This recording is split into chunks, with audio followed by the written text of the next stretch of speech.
Telugu Desam party ఒక రాజకీయ విశ్వవిద్యాలయం. అందులో కొంతకాలం చదివినా ప్రజాసేవలో రాజకీయాల్లో రాణిస్తారు అనే విషయం ఇప్పటి తెలంగాణ ముఖ్యమంత్రి రేవంత్ రెడ్డి పలుసార్లు ప్రస్తావించేవారు.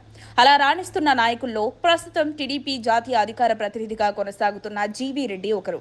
ప్రస్తుతం GV Reddy AP fibre net corporation chairman గా వ్యవహరిస్తున్నారు. వృత్తిరీత్యా న్యాయవాది మరియు చార్టెడ్ అకౌంటెంట్ అయిన ఆయన ముఖ్యంగా ఆర్థిక నేరాల విచారణలో నిష్ణాతుడు అనే పేరును సంపాదించుకున్నారు. ప్రకాశం జిల్లా మార్కాపురం ప్రాంతానికి చెందిన ఈ యువనేత చిన్న వయసులోనే రాజకీయాల్లో ప్రవేశించి టీడీపీ అధినేత చంద్రబాబు నాయుడు నమ్మకాన్ని గెలుచుకున్నారు. ప్రస్తుత తెదేపా ఆధ్వర్యంలోని కూటమి పాలనలో కీలక పాత్ర పోషిస్తున్నారు. చంద్రబాబు నాయుడు జాతీయ అధికార ప్రతినిధిగా అవకాశం ఇచ్చిన తర్వాత ఏపీ ఫైబర్ నెట్ చైర్మన్ పదవిని కూడా అప్పగించారు. పార్టీ అప్పగించిన పదవులను చేపట్టిన వారంతా ఎలా పనిచేస్తున్నారో తెలియదు గాని జీవీ రెడ్డి మాత్రం తన సత్తా చాటుతున్నారు. చంద్రబాబు, లోకేష్లు తనపై పెట్టుకున్న నమ్మకాన్ని వమ్ము చేయకుండా మంచి ఫలితాలను రాబడుతున్నారు. వైసీపీ ప్రభుత్వ హయాంలో చంద్రబాబుపై పెట్టిన ఫైబర్ నెట్ కేసును పెట్టారు. చంద్రబాబుపై ఫైబర్ నెట్ కేసులో తప్పుడు ఆధారాలు సృష్టించారని ఆరోపిస్తూ వైసీపీ పాలనలో fibre net chairman, managing director తప్పుడు కేసు నమోదు చేశారని, వారిపై తిరిగి సిఐడి కేసు నమోదు చేయాలని జీవీ రెడ్డి అన్నారు. టెరాసాఫ్ట్ ఎండీపై తప్పుడు కేసులు పెట్టి వేధించారని జీవీ రెడ్డి అన్నారు. ఇక వైసీపీ హయాంలో ఫైబర్ నెట్ అవకతవకలపై జీవీ రెడ్డి చర్యలు ప్రారంభించారు. ఫైబర్ నెట్ కేసులో ఎఫ్ఐఆర్లో పొరపాట్లు. అసలు ఫిర్యాదు చేసిన వ్యక్తి గౌతమ్ రెడ్డిని కాకుండా మధుసూదన్ రెడ్డి పేరు చేర్చారని ఆరోపణ. దీంతో కోర్టు ఛార్జిషీట్లోని పొరపాట్లను గుర్తించి తిరస్కరించడం, దీనికి జీవీ రెడ్డి ఆధారాలు సమర్పించినట్లు సమాచారం.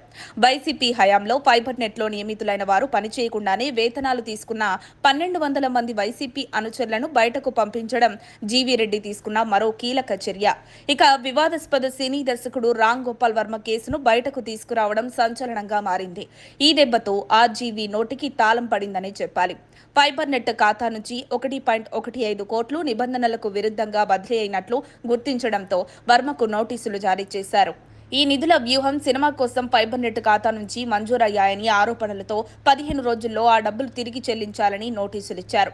గడువు ముగిసినందున వర్మపై చట్టపరమైన చర్యలు చేపట్టే అవకాశం జీవీ రెడ్డి పరిశీలిస్తున్నారు. ఇక ఫిబ్రవరి 4న హాజరు కావాలని ప్రకాశం జిల్లా పోలీసులు ఆర్జీవీకి నోటీసులు ఇచ్చిన నేపథ్యంలో ఆయన హాజరు కాకుంటే బెయిల్ రద్దు చేసే అవకాశం ఉంది. జీవీ రెడ్డి తీసుకున్న తాజా నిర్ణయాలు టీడీపీ శ్రేణుల్లో విశ్వాసం పెంచిన నేతగా గుర్తింపు తెచ్చాయి. ముఖ్యంగా వైసీపీ హయాంలో జరిగిన అవకతవకలను వెలికితీసి చట్టపరమైన చర్యలకు సిద్ధమవడం ఆయన దూకుడుగా వ్యవహరిస్తున్నట్టు కనిపిస్తోంది. మొత్తానికి ఫైబర్ నెట్ అవకతవకల కేసులో టీడీపీ మళ్లీ కౌంటర్ ఇవ్వడానికి రెడీ అవుతోంది. జీవీ రెడ్డి చురుకుదనం కూటమి ప్రభుత్వానికి రాజకీయంగా కలిసి వచ్చే అంశమే. మరిన్ని అప్డేట్స్ కోసం మా కాయ్ టీవీని సబ్స్క్రైబ్ చేసుకోండి. మా వీడియో కనుక మీకు నచ్చినట్లయితే లైక్ చేయండి, షేర్ చేయండి. మీ విలువైన అభిప్రాయాలను కామెంట్ బాక్స్లో తెలియజేయండి.